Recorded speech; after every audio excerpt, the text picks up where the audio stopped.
ब्रह्मसूत्र ब्रह्मसूत्र ग्रंथ में page number 454 और 454 पेज के ऊपर से 3 नंबर की पंक्ति है। तो सूत्र आ रहा है। तो सूत्र है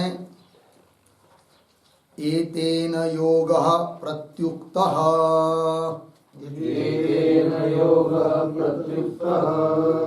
ठीक। तो बात यह चल रही है कि द्वितीय अध्याय प्रथम पाद और द्वितीय अध्याय के प्रथम पाद का यह 2 नंबर का अधिकरण है। इस अधिकरण का नाम है योग प्रत्युक्ति अधिकरणम और इस अधिकरण का विचार विषय है कि समन्वय के साथ अविरोध। तो जिस प्रकार समन्वय के साथ सांख्य स्मृति का विरोध नहीं है क्योंकि सांख्य स्मृति अप्रमाण है, उसी प्रकार योग स्मृति कुछ अंश में प्रमाण होने पर भी उस योग स्मृति का समन्वय के साथ विरोध नहीं है, अविरोध है। तो कैसे अविरोध है, क्या है, ये सब बात अब बता रहे हैं। तो सूत्र हम लोगों ने उच्चारण कर लिया। अब इस सूत्र के बारे में थोड़ा सा लिख लेते हैं, किंतु उसके भी पहले कल जो अधिकरण का सार करके जो 2 श्लोक आते हैं उन 2 श्लोकों का विचार किया था। उस प्रथम श्लोक जो था कि योग स्मृत्यासि संकोचो नवा योगो हि वैदिकः तत्वज्ञानोपयुक्तश्च ततः संकुच्यते तया। इस श्लोक में जो योगो ही वैदिकः इत्यादि पद आया है उसके ऊपर एक छोटी सी टिप्पणी लिखते हैं। लिखेंगे श्वेता श्वेतरादि शाखासु श्वेता श्वेतरादि शाखासु योगस्य प्रपंचितत्वात्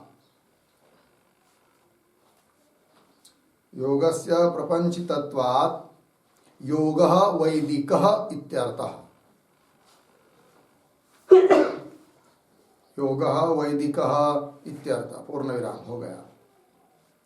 फिर आगे उसी श्लोक में उत्तरार्ध में आया है तत्वज्ञानोपयुक्तः, ये शब्द आया है। उसके ऊपर भी एक छोटा वाक्य लिखते हैं। उद्धरण चिन्ह में दृश्यते त्वग्रया बुद्ध्या, उद्धरण चिन्ह 1, कठोपनिषद 3:12। आगे इति योग साध्यस्य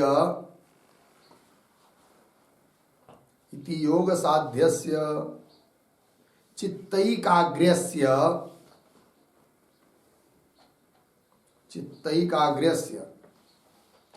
ब्रह्म साक्षात्कार हेतुत्व श्रवणात्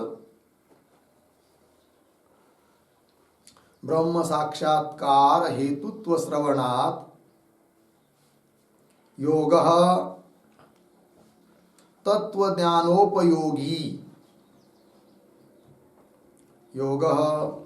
तत्वज्ञानोपयोगी अस्ति इति। ठीक है, देखो भाई अर्थ। दृश्यते त्वग्रया बुद्ध्या, अत्यंत सूक्ष्म बुद्धि के द्वारा ही उस परमात्मा तत्व का साक्षात्कार होता है। इति, इस प्रकार इस श्रुति में योग साध्य जो चित्त एकाग्र, योग से सिद्ध होता है चित्त की एकाग्रता, और उस चित्त एकाग्रस्य, और वो चित्त की एकाग्रता जो होती है उस एकाग्र चित्त का चित्त ही ब्रह्म साक्षात्कार के लिए हेतु है। तो ब्रह्म साक्षात्कार तत्वज्ञान होने के लिए चित्त की एकाग्रता चाहिए, और चित्त की एकाग्रता प्राप्त होती है योग से। अतः तत्वज्ञान के लिए परंपरा से ही क्यों न हो, किंतु योग उपयुक्त है, तत्वज्ञानोपयोगी है। ये बात हो गई। ठीक है, चलिए फिर आप चलते इधर कि ये जो इस अधिकरण का सूत्र है, इस एतेन योग प्रत्युक्तः, इसके बारे में हम लोग लिख लेते हैं। लिखेंगे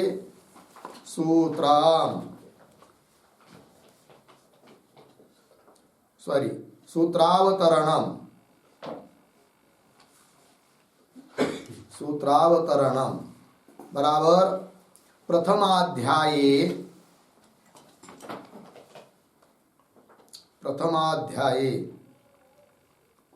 ब्रह्मणि उक्त समन्वयः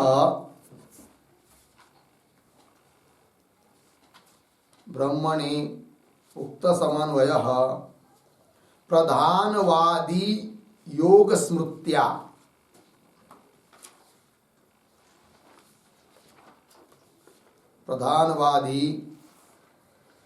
स्मृत्या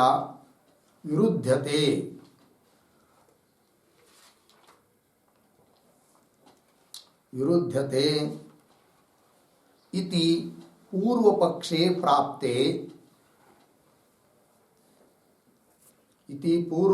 प्राप्ते आह। तब नीचे के पंक्ति में सूत्र एतेन योग प्रत्युक्त 2, 1, 3 पदच्छेद कुछ है नहीं। एतेन योग प्रत्युक्त, फिर नीचे पदार्थोक्ति प्रतीक एतेन बराबर सांख्य स्मृति प्रत्याख्यानेन सांख्य स्मृति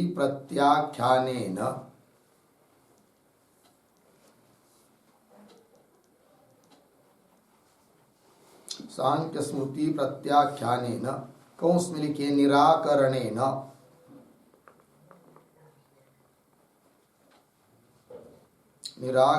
कौंस बात। फिर आगे प्रतीक योग बराबर योग स्मृति ही अपि।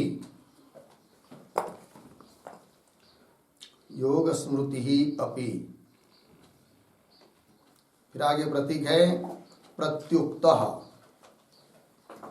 बराबर प्रत्याख्याता।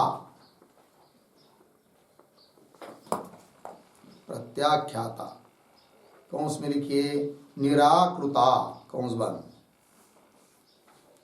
निराकृता आगे कौंस बंद द्रष्टव्या पूर्ण विराम। नीचे की पंक्ति में श्रुति अविरुद्ध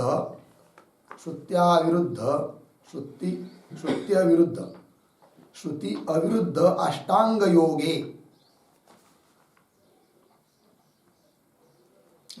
योगे योग स्मृतेः तात्पर्यवत्वेन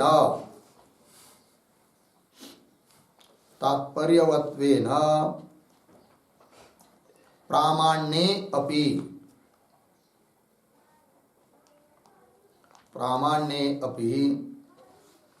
श्रुति विरुद्धे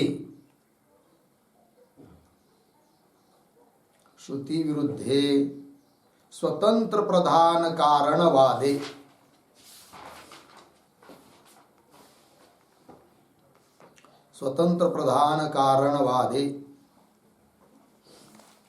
महदादि कार्य विषये च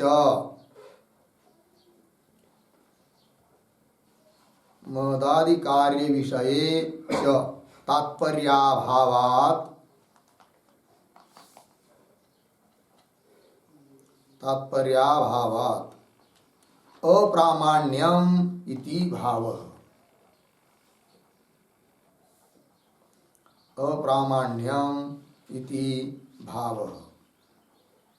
पूर्ण विराम। अतः तया योग स्मृत्या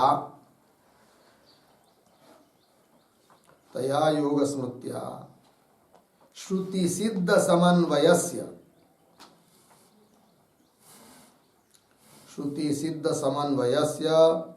न विरोधः इति।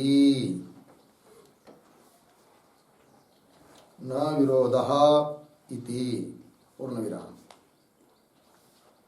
पैराग्राफ शॉर्ट करने चाहिए पंक्ति में। एवं अन्यासाम अपि, एवं अन्यासाम अपि स्मृतीनाम, स्मृतीनाम यथा कथंचित, यथा कथंचित तत्वज्ञानोपकारकत्वे अपि, तत्वज्ञानोपकारकत्वे अपि वेदांतवाक्यम अंतरेण,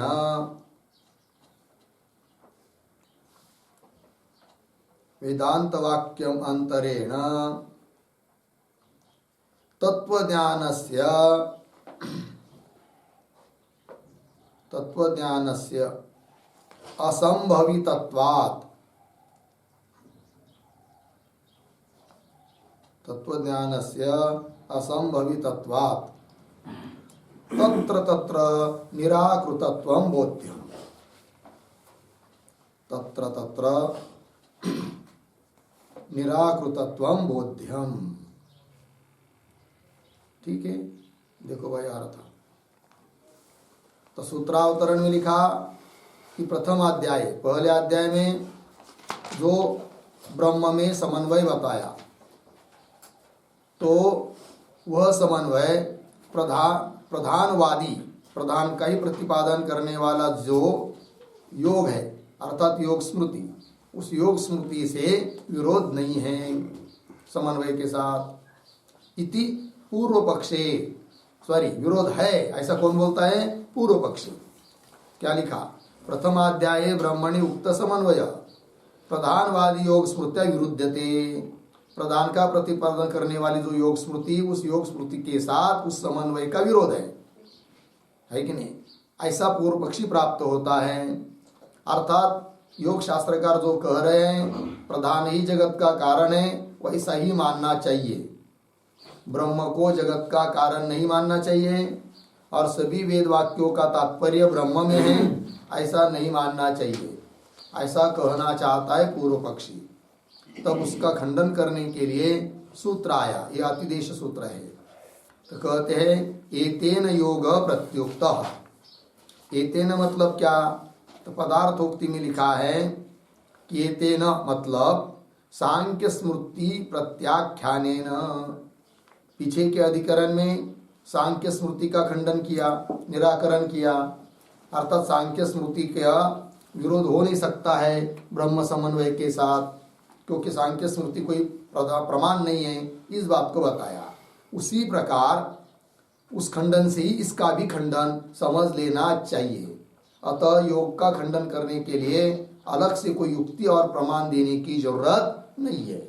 इस प्रकार का वहाँ के नियम का, वहाँ के न्याय का, युक्तियों का यहाँ पर अतिदेश किया जा रहा है। ठीक है ना? तो सांख्य स्मृति प्रत्याख्यानेन निराकरणेन योगः मतलब योग स्मृति ही अपि प्रत्युक्तः, योग स्मृति भी की प्रत्युक्ता हो गई, निराकृत हो गई, ये समझना चाहिए। आगे और स्पष्टीकरण कर रहे हैं। श्रुति अविरुद्ध अष्टांग योगे योग स्मृते तात्पर्यवत्वेन। योग स्मृति अर्थात योग शास्त्र का तात्पर्य किस अर्थ में है? तो श्रुति के लिए अविरुद्ध ऐसे जो अष्टांग योग जिसका प्रतिपादन श्रुति में भी मिलता है, तो अष्टांग योग यम नियमादिक का प्रतिपादन करना कोई श्रुति के विरुद्ध बात नहीं है। तो श्रुति अविरुद्ध जो अष्टांग योग उसका प्रतिपादन करने में ही योग स्मृति का तात्पर्य होने के कारण उसी में वो प्रमाण है, प्रामाण्य अभी। फिर किस अंश में प्रमाण नहीं है योग स्मृति? तब बता रहे हैं कि श्रुति विरुद्धे स्वतंत्र प्रधान कारणवादे। श्रुति के विरुद्ध जिस चीज को श्रुति नहीं चाहती है, वेद नहीं चाहता है, ऐसा जो प्रधान कारणवाद, उसका भी यदि योग प्रतिपादन कर रहा है तो उस अंश में वह योग अप्रमाण है, प्रमाण नहीं है।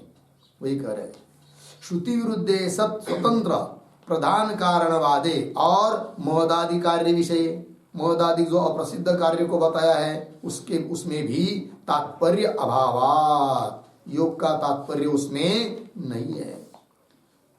बताया तो है, उसमें उल्लेख तो हुआ है, किंतु उसको बताने में तात्पर्य योग स्मृति का नहीं है, अर्थात प्रधान कारणवाद बताने में तात्पर्य नहीं है। प्रसंगवश प्रधान कारणवाद को भी बता दिया, ये बात अलग। इसलिए कह रहे उस महदादि कार्य के बारे में और प्रधान आदि के बारे में प्रमाण नहीं है योग स्मृति, वही करे तात्पर्य अभावात अप्रामाण्यम इति भाव। अतः तया योग स्मृत्या, उस योग स्मृति के द्वारा श्रुति सिद्ध समन्वयस्य, श्रुति सिद्ध जो समन्वय, उस समन्वय का कोई विरोध नहीं है योग स्मृति का। आगे चलिए, तो ये तो हो गया भाई सांख्य स्मृति और योग स्मृति के बारे में। और भी बहुत सारी स्मृति है और बहुत सारे शास्त्र है, न्याय वैशेषिक आदि, उनके बारे में क्या, उनका भी खंडन इस प्रकार का करेंगे क्या? तो बोलेंगे ठीक है, करना तो है लेकिन करने की जरूरत नहीं।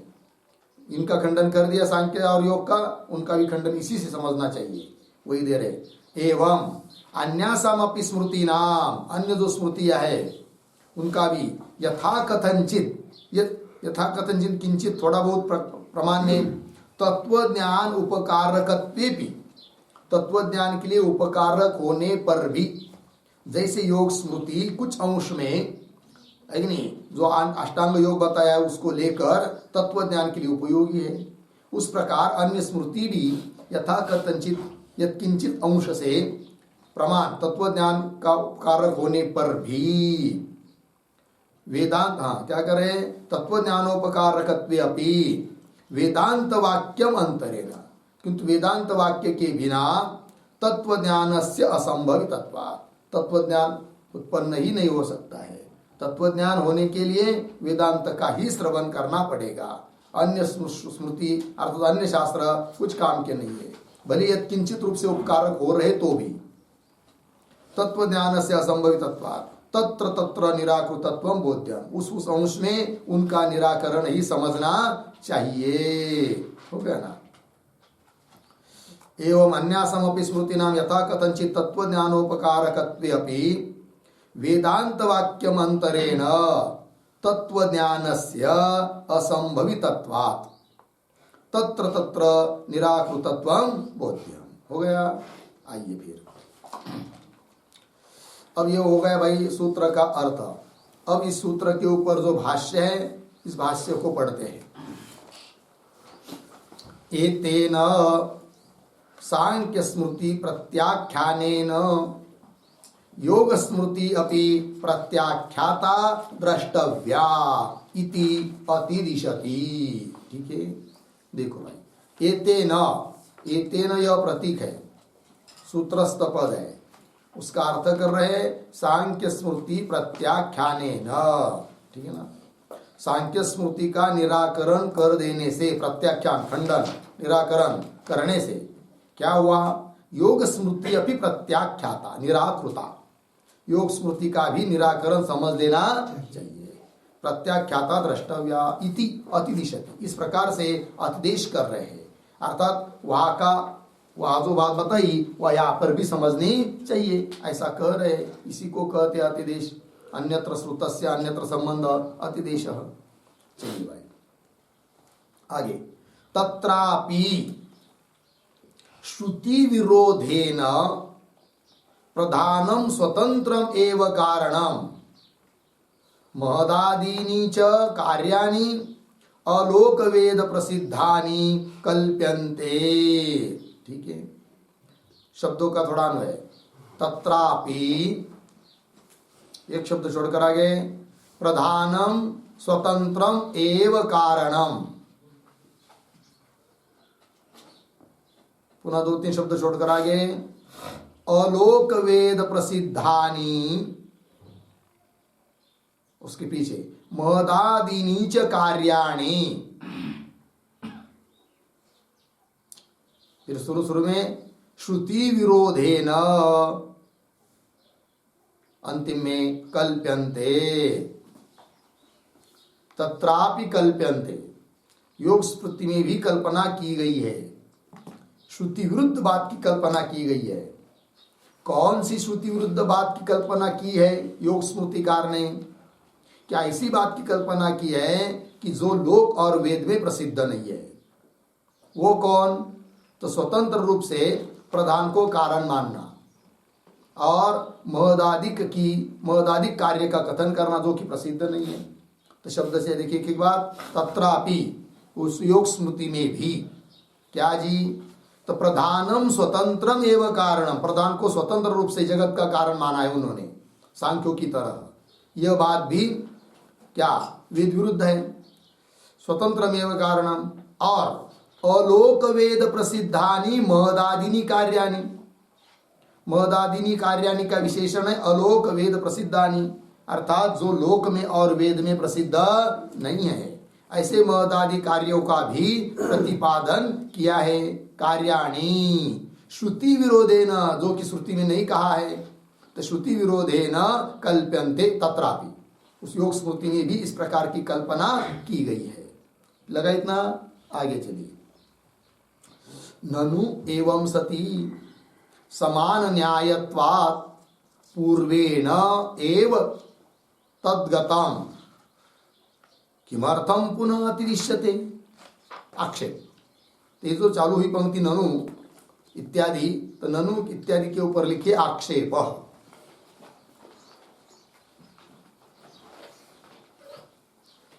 देखो भाई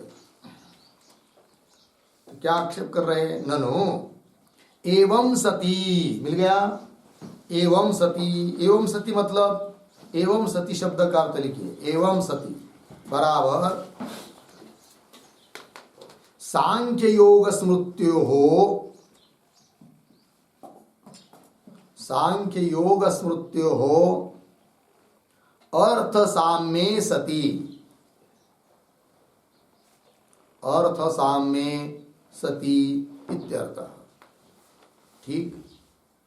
एवं सती मतलब सांख्य स्मृति और योग स्मृति, इन दोनों स्मृतियों में अर्थ की समानता होने पर भी एवं सती, यदि ऐसी बात है तो, दोनों में समानता है तो समान न्यायत्वात्, और दोनों में समान न्याय मतलब एक ही न्याय है, एक ही युक्ति से खंडन कर रहे हो। समान मतलब एक, तो समान न्यायत्वात्, और दोनों में समानता है और समान युक्ति से दोनों का खंडन कर रहे हो। समान न्यायत्वात् पूर्वेण एव, एव व के ऊपर दो मात्रा है क्या? नहीं है ना? नहीं तो ठीक है। तो वो अलग शब्द है, एव अलग है और तद्गतम ये अलग है। ठीक है ना? तो क्या हुआ? न के ऊपर, न के ऊपर तो न, हाँ तो वो तो ठीक है ना। एव पूर्वेण एव, वो के ऊपर भी होता तो एतत् पद से हो जाता ना। कैसा है? है ना? तो फिर पदच्छेद होगा एतत्। हमारे यहाँ नहीं है, हमारे यहाँ तद्गतम है ऐसा, और आपके यहाँ ये तद्गतम है। एक ही बात है। अर्थ देखिए, ननु एवं सती समान न्यायत्वात् पूर्वेण एव एतद्गतम, ये ठीक है। पूर्वेण मतलब पूर्वाधिकरण से ही यह अधिकरण गतार्थ हो जाता है। एतद मतलब यह अधिकरण, तद की अपेक्षा ये तद जो आपकी पुस्तक में बांटे वही ठीक है। तो पूर्वेण एव पूर्वाधिकरण से ही एतद गतम, यह अधिकरण संपन्न हो जाता है। इस स्वतंत्र अधिकरण लिखने की जरूरत है नहीं, क्योंकि उसी न्याय से इनका खंडन कर रहे हैं। और योग स्मृति और सांख्य स्मृति में समानता है, खंडन करने के लिए एक ही युक्ति है। तब उसी अधिकरण से ये अधिकरण गतार्थ हो जाता है, तो भी पुनः इस अधिकरण को स्वतंत्र रूप से क्यों लिखा? ये आक्षेप। एतद् गतम किमर्थम पुनः अतिरिष्यते, क्यों पुनः अतिदेश कर रहे हो? कि उसकी तरह ही उस खंडन से योग का भी खंडन समझना चाहिए, ऐसा अतिदेश करने की क्या जरूरत थी? ये बात, ये शंका हुई। क्यों अर्थम पुनः अतिदिश्यते हो गया ना। आगे अस्ति ही अत्र अभ्यधिका शंका। ठीक है, तो ये जो पंक्ति चालू हुई अस्ति इत्यादि, उसके ऊपर लिखिए समाधानम। तो उत्तर दे रहे कि नया इस अधिकरण को बनाने की, अतिदेश करने की क्या जरूरत पड़ी? समाधान। और क्या अस्ति ही, तो अस्ति ही इत्यादि जो पंक्ति है उस अस्ति के पूर्व में एक वाक्य लिखते अवतरण के रूप में, अधिकाशंकाम दर्शयन्, अधिकाशंकाम दर्शयन् दर्शयन् अधिकरणारंभम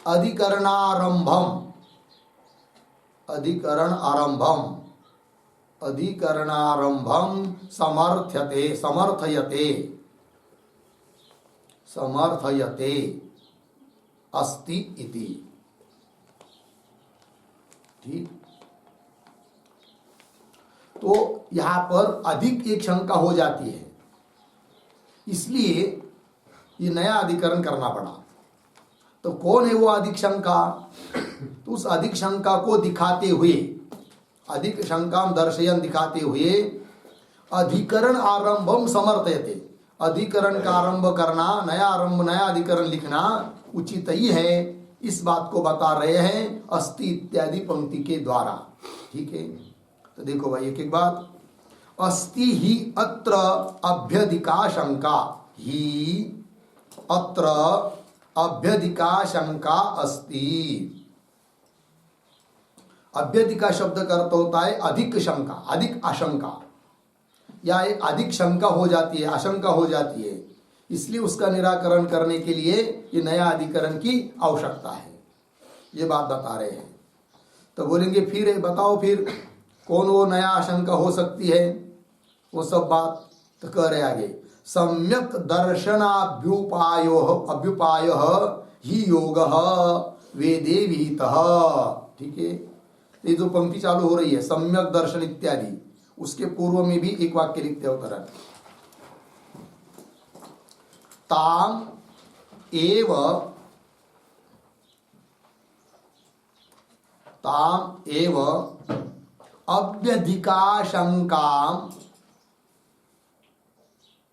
अभ्यधिकाशंकाम दर्शयितुम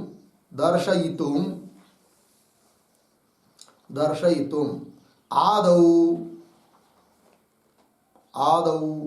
योग स्मृतेः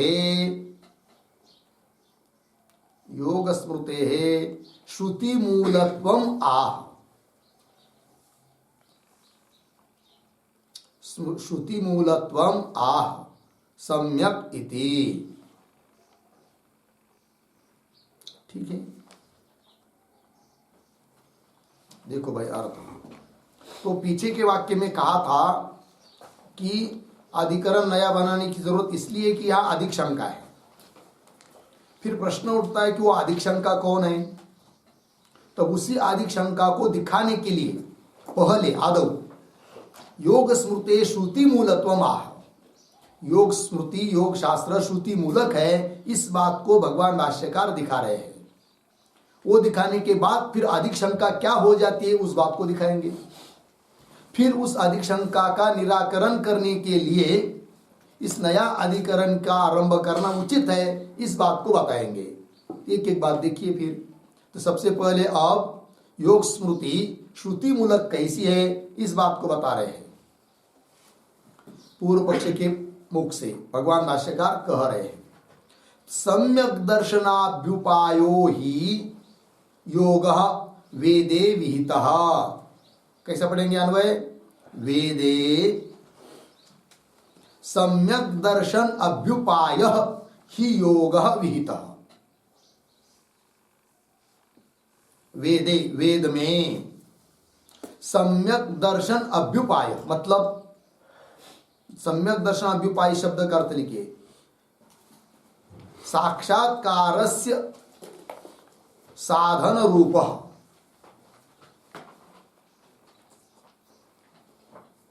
साक्षात्कारस्य साधन रूपः हो गया ना। देखो फिर वेद में सम्यक दर्शन अभ्युपाय, साक्षात्कार का साधन रूप ही योग है, ऐसा विहित है। योग का विधान है वेद में। किस रूप में? सम्यक दर्शन के लिए साधन है। इस रूप से योग का विधान वेद में भी हुआ है। बोलेगे कौन से श्रुति वाक्य वो बताओ फिर जिसमें योग का विधान हुआ है।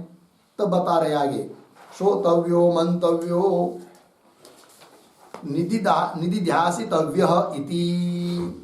उस आत्म तत्व के बारे में श्रवण करना चाहिए, मनन करना चाहिए और उसका निधिध्यासन करना चाहिए। तो श्रवण मनन तो ये ठीक है, किंतु निधिध्यासन ये योग है कि नहीं। निधिध्यासन करना चाहिए मतलब क्या, उस परमात्मा के आकार चित्तवृत्ति को करना चाहिए, और चित्तवृत्ति के निरोध को योग कहते हैं। अतः योग बताया है ये बात, निधिध्यासितव्य इति। बोलेंगे और कहा बताया है, और प्रमाण दे रहे उपनिषद वाक्यों का। तो ये पीछे का वाक्य हुआ बृहदारण्यक वाक्य। अब दे रहे श्वेताश्वेतर उपनिषद का वाक्य।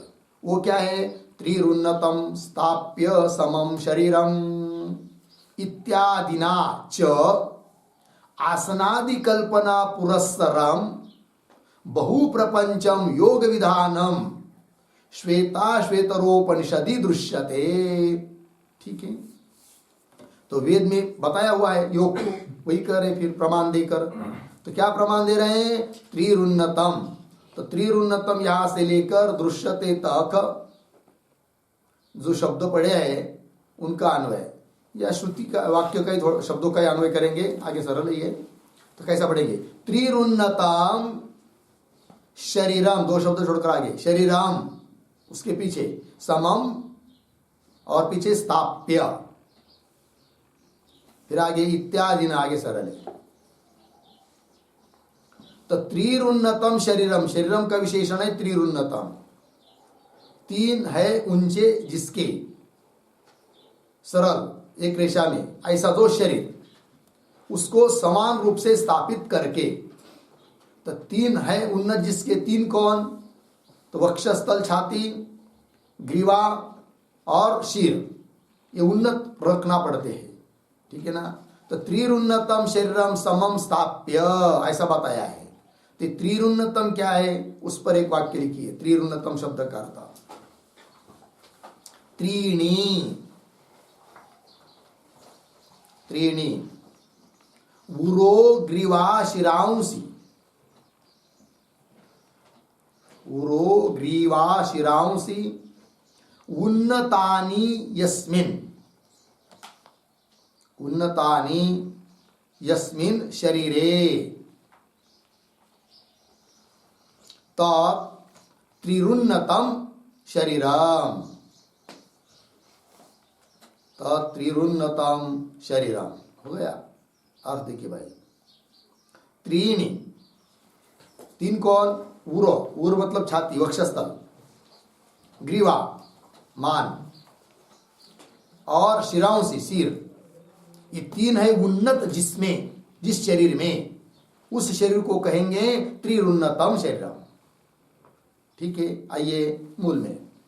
तो त्रिरुन्नतम शरीरम है कि नहीं।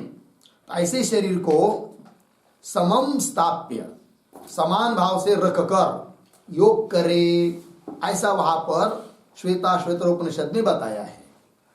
तो इत्यादि नाच आसनादि कल्पना पुरस्सरम, आसनादि बताया है, तो आसनादि कल्पना पूर्वक बहु प्रपंचम योग विधानम, बहुत विस्तार पूर्वक योग का विधान श्वेताश्वेतरोपनिषद में देखा जाता है। अर्थात योग श्रुति सम्मत है, वेद में विहित है, ये बात बताई जा रही है। और क्या, और चलिए भाष्य में, लिंगानि च वैदिकानि योग विषयाणि सहस्रश उपलभ्यन्ते ताम योगम इति मन्यन्ते स्थिराम इंद्रिय धारणाम इति। और आगे विद्याम एताम योग विधिं च कृत्स्नम इति च एवमादीनि। ठीक है, देखो भाई, तो लिंगानि से लेकर एवमादीनि इतना पढ़ा हूं। तो वो जो लिंगानि इत्यादि वाक्य चालू हुआ है, उसके पूर्व में पर एक वाक्य लिख लेते हैं अवतरण। वेदे वेदे योगस्य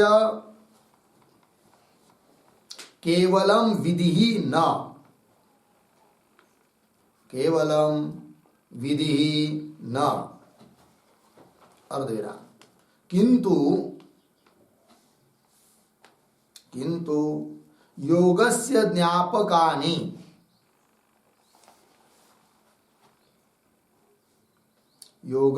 ज्ञापकानि अर्थवाद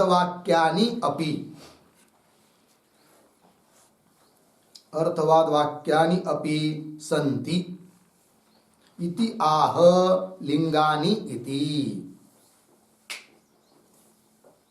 ठीक है, देखो भैया,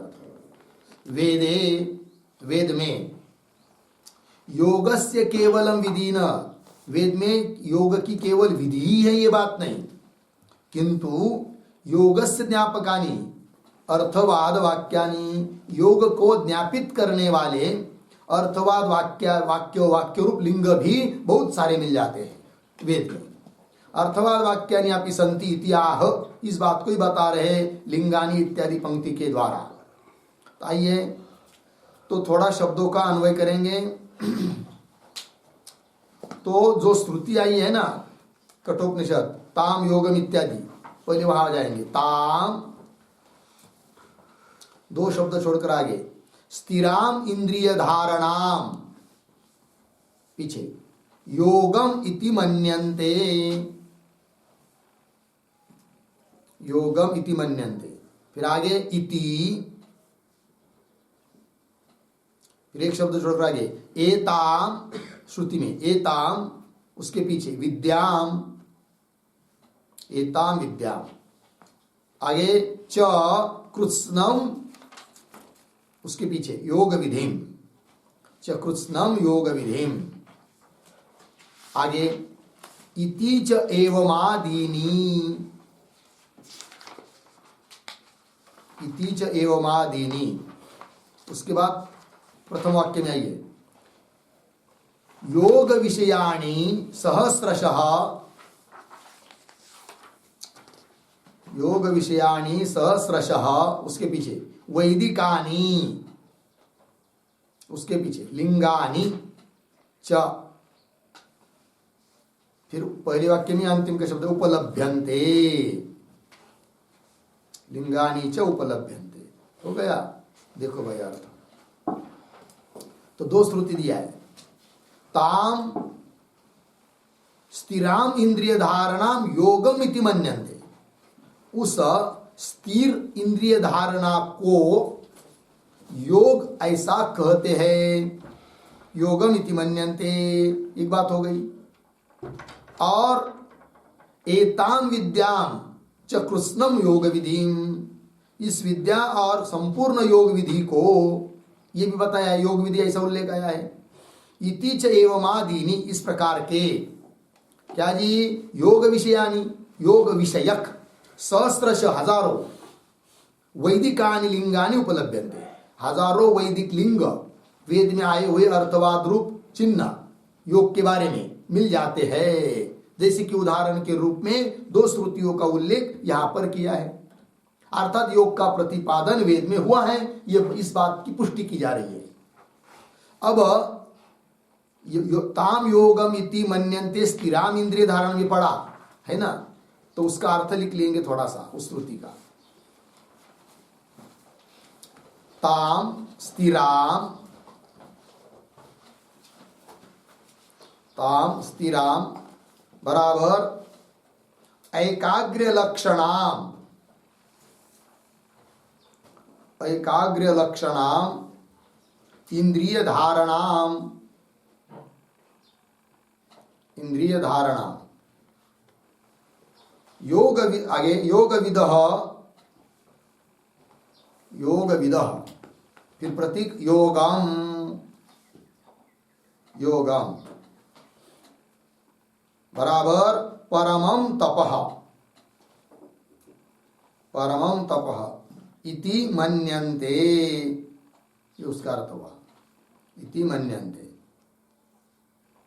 अर्थ देखिए भाई, ताम स्थिराम, उस स्थिर इंद्रिय धारणा को, मतलब कैसी, एक एकाग्र लक्षणा, एकाग्र स्वरूप जो इंद्रियों की धारणा है, उसको योगवेत्ता लोग योग अर्थात परम तप कहते हैं, अर्थात इंद्रिय निग्रह को ही योग कहते हैं और वही परम तप है, ऐसा बताया है।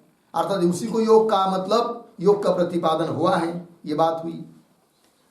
और उसके आगे चलिए दूसरी श्रुति, विद्याम एताम योग विधिं च कृष्णम, ये आया है ना, उसका भी अर्थ लिखेंगे। तो प्रतीक एताम विद्याम, ये प्रतीक एताम विद्याम बराबर उक्ताम ब्रह्म विद्याम, उक्ताम ब्रह्म विद्याम अर्धविराम। फिर प्रतीक है योग विधि, योग विधि बराबर ध्यान प्रकारम, ध्यान प्रकारम च मृत्यु प्रसादात, मृत्यु प्रसादात लब्ध्वा, लब्ध्वा बराबर ज्ञात्वा, ज्ञात्वा नचिकेता ब्रह्म प्राप्तः इति, ब्रह्म प्राप्त इति, ऐसा अर्थ है उस वाक्य का। अर्थ देखिए, एताम विद्याम प्रति, एताम विद्या मतलब उक्त ब्रह्म विद्या, और योग विधि मतलब ध्यान का प्रकार, ये सब उस नचिकेता ने क्या किया, मृत्यु प्रसादात लब्ध, मृत्यु यमराज जी, यमराज जी के पास गया था ना नचिकेता, तो उस यमराज जी की कृपा से प्राप्त किया, जान लिया, और जानकर फिर नचिकेता ने ब्रह्म को प्राप्त किया, ऐसा उस श्रुति का अर्थ है।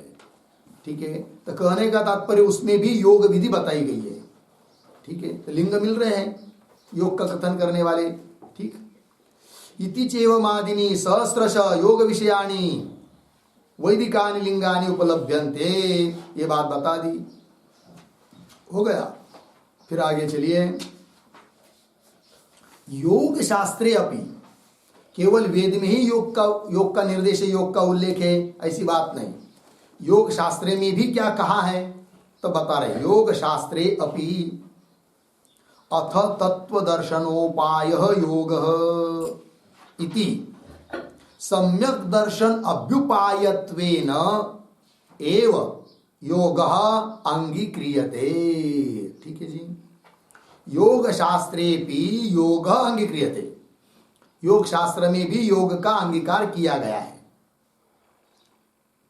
किस पंक्ति से और किस लिए, किस माध्यम से, तब बता रहे, सम्यक दर्शन अभ्युपायत्वेन, सम्यक दर्शन मतलब साक्षात्कार का उपाय के रूप में योग का अंगीकार योग शास्त्र में भी किया है। बोलोगे कहा किया है योग शास्त्र में, बताओ, तब दे रहे अथ तत्वदर्शनोपाय योग, मिल गया ना। योग कैसा है, तत्व दर्शन का उपाय है, ऐसा योग शास्त्र में भी बताया है। ठीक, देखो भाई, इन शब्दों का थोड़ा अन्वय करना बाकी है, शब्द अन्वय करेंगे। कहाँ से, योग शास्त्रे अपि अथ तत्व दर्शनोपाय योग इति सम्यक दर्शन अभ्युपायत्वेन एव योग अंगीक्रियते, इतनी पंक्ति का। तो श्रुति जो सूत्र है ना, योग सूत्र, उसमें देखिए अथ योग, उसके पीछे तत्वदर्शनोपाय, आगे इति, फिर शुरू में आइए योग शास्त्रे अपि, योग शास्त्रे अपि, फिर आगे सम्यक दर्शन अभ्युपायत्वेन एव, आगे सरल योग अंगीक्रियते। ठीक है, देखो भाई, अथ योग तत्वज्ञानोपाय, योग तत्वज्ञान का उपाय है। इस प्रकार योग शास्त्र में भी सम्यक दर्शन अभ्युपायत्वेन, सम्यक दर्शन का साधन के रूप में योग अंगीकृत, योग का अंगीकार किया है। ठीक है, तो ये योग के बारे में बताया, श्रुति सम्मत है योग। फिर आगे क्या, अतः संप्रतिपन्नार्थैक देशत्वात् अष्टकादि स्मृतिवद योग स्मृति अपि अनपवदनीया भविष्यति इति इयम अपि अधिकाशंका अतिदेशेन निवर्त्यते। ठीक है, अब कौन बात बताई जा रही है? ये जो पंक्ति चालू हुई ना, अतः इत्यादि, तो अतः के पूर्व में एक वाक्य लिखते अवतरण, एवं एवं योगस्य सम्यक धी हेतुत्वम उपपाद्य, सम्यक धी हेतुत्वम उपपाद्य अधिकाम शंकाम दर्शयति, अधिकाम शंकाम दर्शयति अतः इति।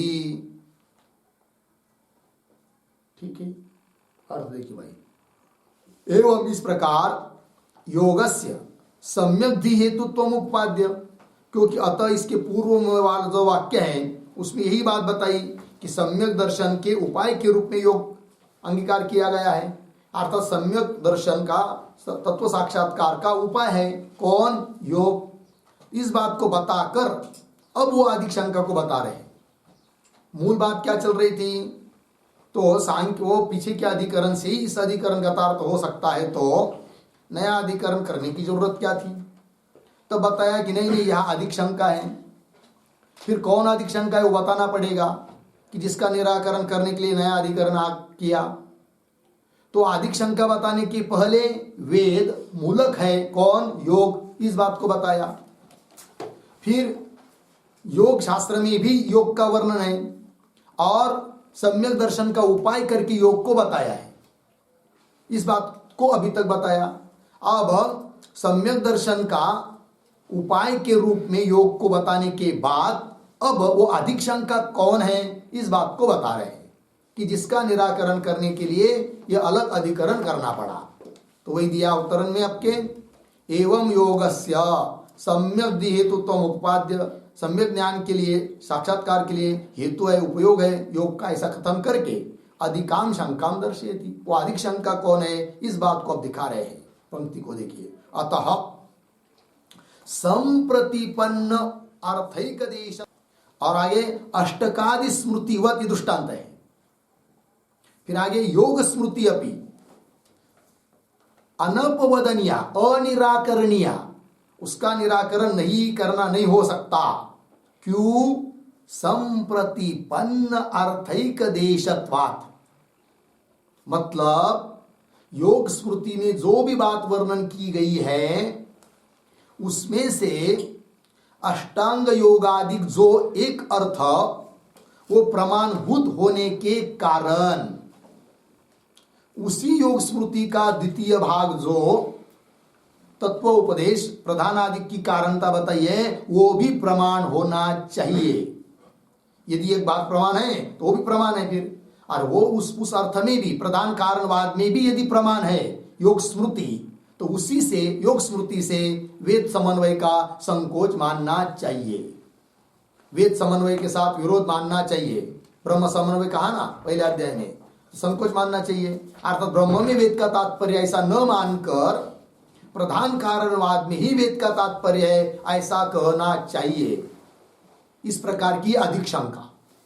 फिर अधिक शंका क्यों? इसलिए कि भले सांख्य स्मृति में बताया हुआ प्रधान कारणवाद वेद मूलक न होने पर भी, उसके लिए कोई वेद का आधार न होने पर भी, वेद प्रमाणित सांख्य स्मृति न होने पर भी योग स्मृति तो वेद प्रमाणित है, वेद मान्य है, वेद मूलक है, क्योंकि अष्टांग योग का प्रतिपादन उपनिषदों में भी हुआ है, अर्थात वेद मूलक है योग स्मृति।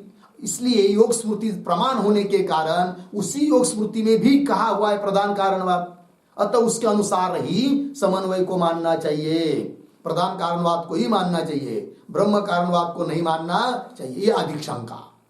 ठीक है, पंक्ति देखिए, अतः संप्रतिपन्न अर्थैक देशत्वात्, ये उस योग स्मृति का एक अर्थ संप्रतिपन्न अर्थात प्रमाण होने के कारण अष्टकादि स्मृति वद, उन अष्टकादि स्मृति की तरह योग स्मृति अपनी अनपवदनिया अनिराकरणीया भविष्यति इति, यह अधिक शंका हुई। फिर आगे पंक्ति फिर लिखाएंगे इसके ऊपर, इस पंक्ति के ऊपर फिर आगे क्या करे, भविष्यति इति इयम अपि अधिकाशंका, यह अधिक शंका है। और इस अधिक शंका का क्या जी, अतिदेशेन निवर्त्यते, अतिदेश करके इस अधिक शंका की क्या की जाती है, निवृत्ति की जाती है। ठीक है ना। क्यों, तब आगे के वाक्य दिया है, अर्थैक देश संप्रतिपत्तौ अपि, उस योग स्मृति का एक अंश प्रमाणित होने पर भी, वेद मूलक होने पर भी, अर्थैक देश संप्रतिपत्तौ अपि, अर्थैक देश विप्रतिपत्ते, किंतु उस योग स्मृति का जो एक देश, एक भाग, प्रधान कारणवाद, अर्थैक देश विप्रतिपत्ते है पूर्वोक्ताया दर्शन, उसके बारे में तो क्या है, विप्रतिपत्ति है, अतः उसको हम मान नहीं सकते, अतः योग स्मृति के द्वारा समन्वय में विरोध नहीं होगा, ये कहना है। ठीक है जी। चलिए, तो ये जो पंक्ति है ना, अतः संप्रतिपन्नार्थैक देशत्वात् अष्टकादि स्मृतिवत इत्यादि, ये सब उसके बारे में, उसके आधार पर थोड़ा सा लिख लेते हम लोग। तो लिखेंगे, योग स्मृति ही, योग स्मृति प्रधानादि तत्वांशे अपि, प्रधानादि तत्वांशे अपि प्रमाणत्वेन स्वीकार्या भवति, प्रमाणत्वेन स्वीकार्या भवति, पूर्ण विराम। आगे, संप्रतिपन्नार्थैक देशत्वात्, प्रतीक है, संप्रतिपन्नार्थैक देशत्वात्, संप्रतिपन्नार्थैक देशत्वात् बराबर संप्रतिपन्नः, संप्रतिपन्नः बराबर प्रामाणिकः, प्रामाणिकः, अर्थैक देशः योग रूपः, अर्थैक देशः योग रूपः यस्याः, यस्याः कंस में लिखिए, योग स्मृते है, कंस बंद, तत्वात् इत्यर्थः, तत्वात् इत्यर्थः, पूर्ण विराम। फिर नीचे की पंक्ति में अष्टकादि स्मृतिवत प्रतीक, अष्टकादि स्मृतिवत बराबर उद्धरण चिन्ह में अष्टकाः कर्तव्याः, अष्टकाः कर्तव्याः, उद्धरण चिन्ह बंद, कौंस में लिखिए, अष्टका श्राद्ध करना चाहिए, अष्टका श्राद्ध करना चाहिए, कौंस बंद, अर्धविराम। फिर आगे पुनः उद्धरण चिन्ह में गुरुरनुन गंतव्यः, गुरुरनु गंतव्यः, गुरु अनुगंतव्यः, ऐसा उद्धरण चिन्ह बंद, कौंस में गुरु का अनुसरण करना चाहिए,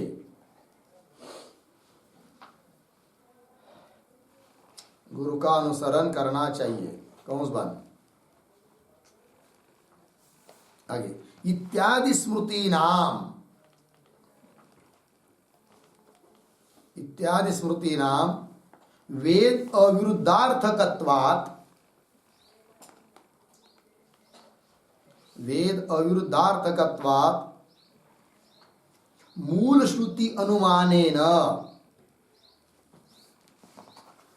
मूल श्रुति अनुमानेन प्रामाण्यम उक्तम, प्रामाण्यम उक्तम प्रमाण लक्षणे, प्रमाण लक्षणे, पूर्ण विराम। आगे, एवं योग स्मृते अपि योग स्मृतेः अपि योगे प्रामाण्यात्, योगे प्रामाण्यात् तत्वांशे अपि, तत्वांशे अपि, कौंस में लिखिए प्रधान कारणवादे अपि, प्रधान कारणवादे अपि कौंस बन प्रामाण्यम स्यात्, प्रामाण्यम स्यात् पूर्ण विराम इति एवं, इति एवं पूर्व पक्षम अनूद्य, पूर्व पक्षम अनूद्य सिद्धांतयति, सिद्धांतयति इयम अपि इति इत्यादि। ठीक है, अर्थ देखिए भाई। तो योग स्मृति प्रधानादि तत्वांशे अपि प्रमाणत्वे स्वीकार्या भवति, पूर्व पक्षी का अभिप्राय। योग स्मृति भी क्या जी, प्रधानादि तत्वांशे, प्रधान कारणवाद के बारे में भी योग स्मृति को प्रमाण के रूप में स्वीकार करना चाहिए। अधिक शंका क्यों, हेतु दिया गया है भाष्य में, संप्रतिपन्नार्थैक देशत्वात्, अर्थात संप्रतिपन्न, संप्रतिपन्न शब्द का अर्थ होता है प्रामाणिक। क्या, अर्थैक देश, संप्रतिपन्न अर्थैक देशत्वात्, तो प्रामाणिक है अर्थैक देश। कौन सा अर्थैक देश? योग रूप अर्थैक देश। योग स्मृति में योग भी बताया है, प्रधान कारणवाद को भी बताया है, तो उसमें से एक देश, एक अंश जो योग, उसका, उस योग का वर्णन जो योग स्मृति में है उसका निर्देश तो उपनिषदों में भी है, अतः प्रमाणभूत है वो योग विषय एक अंश। तो वही कह रहे हैं, तो संप्रतिपन्न नाम प्रामाणिक अर्थैक देश योग रूप, योग रूप अर्थैक देश यस्या, जिसका, ऐसी जो योग स्मृति का तत्वा, तत्वा मतलब संप्रतिपन्न अर्थैक देशत्वात्। ठीक है ना, ये हुआ। और बीच में जो दृष्टांत है अष्टकादि स्मृतिवत, उसके लिए बता रहे अष्टकाः कर्तव्याः, स्मृति है। अष्टका नाम का श्राद्ध करना चाहिए, और गुरु अनुगंतव्य, गुरु का अनुसरण करना चाहिए, इत्यादि स्मृति नाम। ये जो स्मृति है, ये स्मृतियां भी वेद अविरुद्धादि विरुद्ध अर्थकत्वात्, वेद अविरुद्ध अर्थ को बताती है। इसलिए मूल श्रुति न मिलने पर भी उस मूल श्रुति का अनुमान किया जाता है कि इस प्रकार की स्मृति है, इसका मतलब जरूर इस अर्थ वाली श्रुति होगी। तो मूल श्रुति अनुमानेन प्रामाण्यम उक्तम, अतः इन स्मृतियों में प्रामाण्य है। अष्टका कर्तव्या, गुरु अनुगंतव्य इत्यादि अष्टकादि स्मृति में जिस प्रकार प्रामाण्य है, उस प्रकार प्रामाण्यम उक्तम कहा, प्रमाण लक्षण है जैमिनी आदि सूत्रों में। ये दृष्टांत हुआ।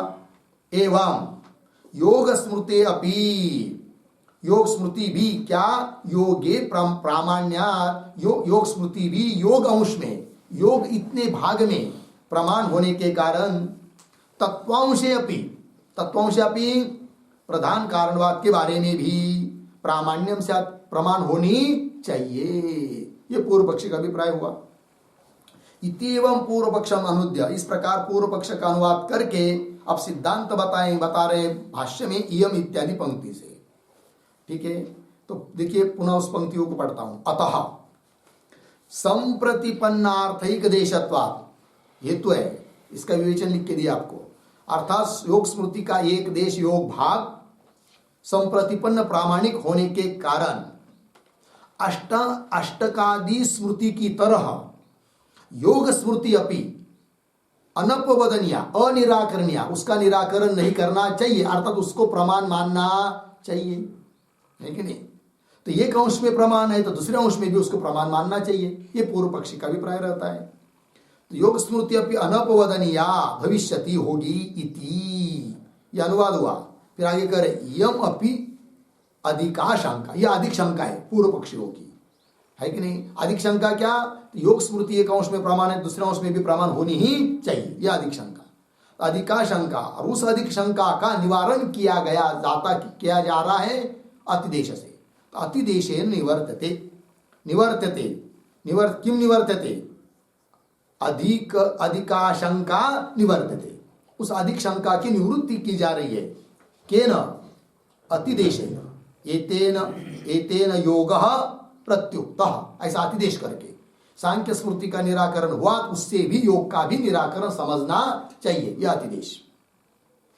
आगे चलिए, आर्थैक देश संप्रतिपत्तौ अपि, उसी का स्पष्टीकरण कर रहे हैं। योग स्मृति का जो एक भाग, योग इतना भाग, आर्थैक देश संप्रतिपत्तौ अपि, मतलब प्रमाण होने पर भी, संप्रतिपत्तौ अपि आर्थैक देश विप्रतिपत्ते, किंतु उसी योग स्मृति का जो आर्थैक देश, मतलब कौन सा? प्रधान कारणवाद, इतना भाग, आर्थैक देश विप्रतिपत्ति, उसके बारे में तो विप्रतिपत्तियां है, विरुद्ध प्रतिपत्ति है, विरुद्ध मत है, प्रतिपत्ति है पूर्वोक्ताया दर्शनात्, और यह सब बात पूर्व में दिखाई गई है कि प्रधान कारणवाद मानना क्यों ठीक नहीं है, प्रधान कारण क्यों नहीं हो सकता है, ये सब बात लग गया इतना। ये इस प्रकार की जो अधिक शंका, उस अधिक शंका का निराकरण तभी हो पाता जब स्वतंत्र अधिकरण बनाते। यदि स्वतंत्र अधिकरण न बनाते तो क्या दिक्कत आती है कि नहीं? पीछे के अधिकरण में ही कह देते कि सांख्य स्मृति की तरह योग स्मृति का भी निराकरण समझो, तब होता क्या?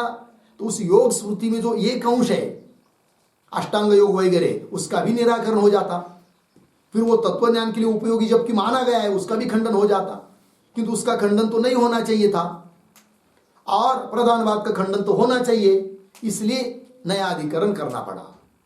पीछे के अधिकरण से ही इसका खंडन निराकरण कर देते तो वो प्रधान कारणवाद के साथ साथ अष्टांग योग का भी निराकरण हो जाता, जो कि हम लोगों के लिए, वेदांतियों के लिए इष्ट नहीं है, क्योंकि तत्वज्ञानों के लिए उपयोगी अष्टांग योग तो स्वीकार किया गया है। तो उसको बचाने के लिए इस प्रकार अतिदेश करके योग स्मृति का तत्वांश में खंडन करना पड़ा। ये बात लग गया इतना। फिर प्रश्न उठता है कि ठीक है भाई, योग स्मृति का निराकरण कर दिया आपने, है ना, और सांख्य स्मृति का भी निराकरण कर दिया, किंतु बहुत सारी इस प्रकार की स्मृतियां हैं बौद्ध आदियों की भी, तो उनका निराकरण क्यों नहीं करते हो? केवल सांख्य और योग का निराकरण करने में ही बहुत शक्ति लगा दिए हो, ऐसा क्यों? इन सभी बातों का विचार करना है। आगे कर सतीषु इत्यादि, तो सतीषु इत्यादि जो पंक्ति है उसके पूर्व में एक वाक्य लिखते अवतरण के रूप में, ननु बौद्धादि स्मृतयः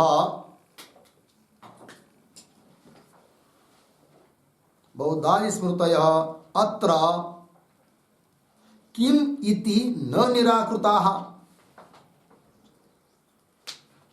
किम इति न निराकृताः इति अतः आह, इति अतः आह सतीषु इति।